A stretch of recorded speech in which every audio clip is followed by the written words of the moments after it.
প্রথম কথা হলো কি আমি এই ব্যাপারে কিচ্ছু জানি না আসলে। মনে করেন যে জানি না মানে একদমই জানি না। আমাকে যেহেতু মিডিয়াতে আসছে, আমাকে একজন দুজন ফরওয়ার্ড করেছে, আমি পুরোটা পড়ে দেখার সময় ছিল না আর কি, আমি ব্যস্ত ছিলাম। তো এই ব্যাপারে আমি আসলে কিছুই জানি, এটা আমি ক্লিয়ার করার জন্য আপনাদের বলে দিচ্ছি যে এটা নিয়ে আসলে হয় কি ম্যাক্সিমাম সময় দেখা গেছে যে কোনো ঘটনা ঘটলে আমি এসে যাই, আমি এটার পার্ট থাকি না থাকি, সামহাও একটা স্বার্থান্বেষী মহল আমাকে জড়িয়ে ফেলে আর কি। সেই জন্যই আমি চিন্তা করছি যে এই ব্যাপারটা আসলে সবার জন্য ক্লিয়ার হয়ে যাওয়া দরকার। এই ব্যাপারে আমি কিচ্ছু জানি না। আর এটার পিছনে যুক্তি হলো গিয়ে আমিও তো বোর্ড প্রেসিডেন্ট ছিলাম, আমাকে সরানোর প্রক্রিয়াটা তো ঠিক ছিল না। তখন কিন্তু আইসিসিকে আমি কোনো কমপ্লেন করি নাই, একটা চিঠিও লিখি না আইসিসিকে। সো এখান থেকে মোটামুটি আপনি শিওর হতে পারেন যে এখানে আমার কোনো হাত নেই, এটা আমি আসলে জানিই না। চিঠিটা আপনি আমি তো দেখেছি গত পরশু মনে হয় যে একদম লাইন বাই লাইন একটা চিঠি আমি এখন আইসিসিতে চিঠিটা গেছে, মানে চিঠি যে মানে চিঠি আকারে আমার কাছে এসছে পয়েন্ট বাই পয়েন্ট, এই জিনিসটা আমি পড়ি নাই। কিন্তু আইসিসিতে গেছে কিনা এটা আমি বলতে পারবো না, বিকজ আইসিসিতে এখন আমার কোনো কানেকশন নাই। অ্যান্ড যে বলছে এর মধ্যে আমার মনে হয় যেই আমাদের প্রেসিডেন্ট ছিলেন আমিনুল ইসলাম বুলবুল, উনি হয়তো একটা স্টেটমেন্ট দিয়েছেন যে উনি মানে আমার কথা হলে গিয়ে উনি ব্যাপারটা ক্লিয়ার করতে পারবেন। আমি যতটুকু জানি যে আইসিসিতে চিঠি গেছে কিনা এই ব্যাপারে আমার কাছে কোনো কংক্রিট কোনো নিউজ নাই। বাট আমি যেটার মধ্যে নাই এটা আমি কনফার্ম করতে পারবো আমার।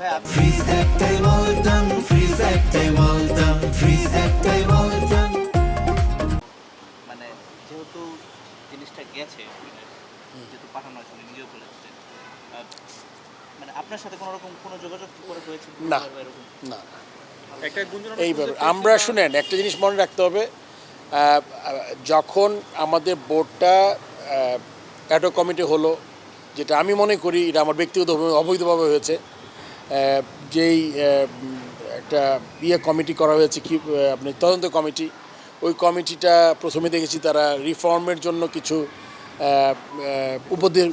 সুপারিশ করেছে বোর্ড ক্রীড়া মন্ত্রণালয়কে।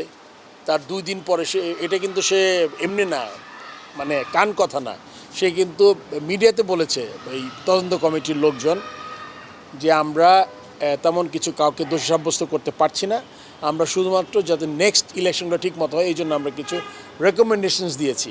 তার 3 দিন পরেই দেখলাম যে অনেক কিছু এখন এইটার আমি আর আসলে আমার কোনো ব্যাখ্যা নাই। কেন আপনি যদি হয় তদন্ত কমিটি চুপ থাকতো যে আমি এই ব্যাপারে নো কমেন্টস, তখন ক্রীড়া মন্ত্রণালয় যেটাই বের করুক সেটাই ধরতে হবে। তদন্ত কমিটি যদি কোনো চ্যালেঞ্জ না করে তাহলে ধরতে হবে যে তদন্ত কমিটির রিপোর্ট এটাই। কিন্তু যখন তদন্ত কমিটি একবার ইলেকট্রনিক প্রেস মিডিয়াতে বলে দিয়েছে যে এখানে কোনো কিছু পাওয়া যায় নাই, কাউকে দোষী সাব্যস্ত করা হয় নাই, সেখানে জিনিসটা খুবই মনে হয়েছে যে এটা পুরোপুরি একটা বানানো জিনিস। এটাগুলো 1। 2 নম্বর হলো কি আপনার তারপর আপনি দেখেছেন একটা রিচ হয়েছে, আমাদের 12-14 জন আমরা সই করেছিলাম, ওইটাতে আমি ছিলাম। কেন শুনেন, আমার পুরো ক্যারিয়ার আমি যখন যেই কাজটা করি আমি জানি কাজটা আমি কেমনভাবে করছি এবং কাজটা করার জন্য দায়িত্বটা পুরো আমি আমার কাঁধে নিয়ে আমি করতে পারি। সো সেই জন্য কিন্তু আমি আর দূরে এসেছি। কেন আমার মধ্যে আমি একটা কাজ করেছি বলবো করি নাই, আর করি নাই বলবো করেছি, এই ক্যারেক্টার আমার না। সো এটা আমি সবার জন্য একদম ক্লিয়ার করে দিচ্ছি যে আপনি ওই রিটে আমার সিগনেচার আছে, রিটে আমি করেছি, বাট এই আইসিসি চিঠিতে আমার কোনো পার্ট নাই। আমি এটা আবার আপনাদের কাছে ক্লিয়ার করে দিলাম। সিগনেচার রিটের সিগনেচার আছে, আমি তো আপনাকে বলেছি একটু আগে, রিটে তো আমি সিগনেচার করেছি। রিট যেটা হয়েছে, বাট এই আইসিসি চিঠিতে আমাদের কোনো সিগনেচার নাই, মানে আমার নাই আর কি। আমি আলাদা করে চিঠিতে কোনো সিগনেচার করি নাই। যদি কেউ ওটা বের করে দিতে পারে সেটা আমি তাকে চ্যালেঞ্জ করছি আর কি। ব্রাজিল হেরে বাদ পড়ার একটা সম্ভাবনা আছে এটা আমি একদমই চাই না। আসলে যখন থেকে বুদ্ধি হয়েছে, যখন থেকে আসলে আমাদের দেশে তো মেইন স্পোর্ট ছিল ফুটবল। আমি যখন ক্লাস 7-8-এ পড়ি, মানে ব্যাক ইন 82-তে ম্যাট্রিক দিলাম তো 79-78, তখন তো ফুটবলের যে ক্রেজ ছিল, আমরা সবাই কিন্তু বড় হয়েছি ব্রাজিলের সাপোর্টার হয়ে। আসলে আর্জেন্টিনা সাপোর্টার হয়েছে কিন্তু ম্যারাডোনা যখন আসলো ক্রিকেট ফুটবলে 86 থেকে তারা কিন্তু বাংলাদেশের ওয়েস্ট ইন্ডিজ যেরকম সাপোর্টার ছিল ওইরকম ব্রাজিলেরও ছিল। আমিও ব্রাজিলের সাপোর্টার এখন পর্যন্ত আছি। খুব ভালো খেলছে না। আর আপনি জাপান ব্রাজিলের আজকে ম্যাচটা বলছেন, আমার মনে হয় জাপান লাস্ট 4 বছরে মানে একটা এশিয়ান দেশ অবিশ্বাস্য রকম ইমপ্রুভ করেছে। মডার্ন ফুটবলতে খেলছি এবং তার সাথে তাদের স্পিড, ভালো ম্যাচ হবে। তবে আমি তো অবশ্যই চাইবো যাতে আমার দল নেক্সট রাউন্ডে যায়। ব্রাজিল জিতবে আমার প্রেডিকশন তাই। কত গোলে জিতবে ভাই? ব্রাজিল আমার মনে হয় 2-0 হলে আমি খুশি। আরেকটা যদি মেসি রোনালদো নিয়ে একটা কন্ট্রোভার্সি সবসময় চলে আসলে কাকে এগিয়ে রাখবেন? সেরা ফুটবলার তো আসলে আমি মানে মেসি তো ওয়ার্ল্ড কাপে কিন্তু লাস্ট ওয়ার্ল্ড কাপ আর এই ওয়ার্ল্ড কাপ খেলছে মেসি। আমি জানি না তোমরা আর আগের মেসির খেলা দেখেছো কি না। মেসি ক্লাব ফুটবলে হি ওয়াজ মানে আনবিলিভেবল। বাট এই ওয়ার্ল্ড কাপে কিন্তু লাস্ট ওয়ার্ল্ড কাপ যেটা আমরা সবাই জানি আর এই ওয়ার্ল্ড কাপ, এর আগে ওয়ার্ল্ড কাপ কিন্তু অত ভালো খেলে নাই ও। প্লেয়ার আমি মনে করি ম্যারাডোনা ওয়াজ প্রবলি নাম্বার 1, আর Ronaldinho I was a great fan of him.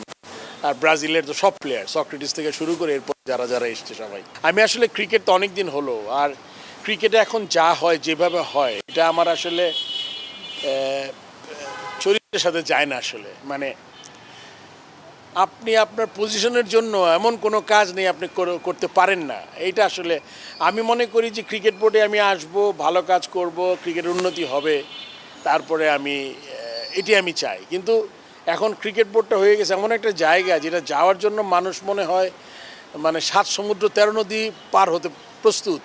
So আমি অতটা আমি মানে আমার অতটা ইচ্ছা নাই।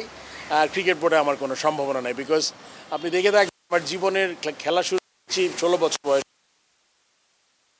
পরে অ্যাডমিনিস্ট্রেটর, চিফ সিলেক্টর 2 বছর, প্রেসিডেন্ট, ক্যাপ্টেন, প্লেয়ার। সো আমার আসলে ক্রিকেটের যেই সময়টা শেষ হয়ে গেছে। তবে আমি ক্রিকেটে কথা বলতে অনেক ভালোবাসি। একটা ছোট্ট যেহেতু সুযোগ, অবাক হয়েছি আমাদের লিটন দাসের যে ইনজুরিটা নিয়ে আমি এটা নিয়ে চিন্তা করছিলাম। আমার কাছে মনে হচ্ছে আমরা যখন অস্ট্রেলিয়ার সাথে 2টা ম্যাচ খেলে ফেললাম, 3 নম্বর ম্যাচে লিটন দাসকে দেখলাম হালকা চোট পেয়েছে, বেরোয় আবার আসলো। এখন আমার টিম ম্যানেজমেন্ট, প্লেয়াররা, ক্যাপ্টেনেরা কী করে আমি জানি। তার কারণ হচ্ছিল কি আপনি জানেন, লিটন দাস আমাদের শুধুমাত্র প্লেয়ার না, আমাদের T20 ক্যাপ্টেন। টিমটাকে একটা খুব ভালো জায়গায় এনেছে। আপনি দেখেন ওই ছোট্ট একটা ম্যাচের জন্য, যেই ম্যাচে আমাদের কিছু পাওয়ার ছিল না, আমরা হেরে গেলে অসুবিধা ছিল না, সিরিজ জিতে গেছি। দেখলাম ব্যাটিং করেছে আবার গেল, তখনই আমি চিন্তা করছিলাম ও কি T20 সিরিজ খেলতে পারবে কিনা। ওই আশঙ্কাটা কিন্তু সত্যিই হলো। T20 সিরিজও খেলতে পারলো না, ওর ব্যাটিং, ক্যাপ্টেন্সি, কিপিং সব আমরা হারালাম।